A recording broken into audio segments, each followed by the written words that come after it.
Guys নমস্কাৰ মই ইলা বৰা হয় আপোনালোকৰ ওচৰত অন্য এটা ভিডিঅ' লৈ আহিলোঁ আজি ৰাতি ৰেচিপিত কি বনালোঁ আপোনালোকক কৈ আছোঁ বনোৱাটো বাৰু দেখাব নোৱাৰিম চাগে অকল মাছ ফ্ৰাই কৰি আছোঁ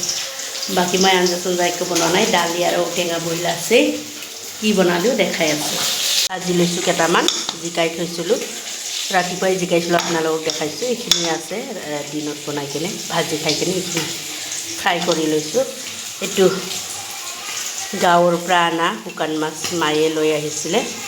সেইটো দি চাটনি বনাইছোঁ আদা নহৰু জলকীয়া জাব্ৰাং গুটি এনেকুৱা দি কেনে শুকান মাছ দি কেঁচা জলকীয়া ফালে লগত মাছ 2 পিচ আছে সেইটোৱে ভাজি আছোঁ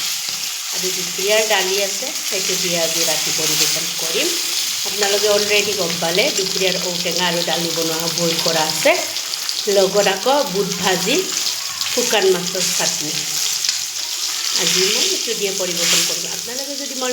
ভিডিঅ'টো চাবৰ কাৰণে ইণ্টাৰেষ্টিং হয় লাইক কৰিব কমেণ্ট কৰিব শ্বেয়াৰ কৰিব বাই বাই লগতে গুড নাইট।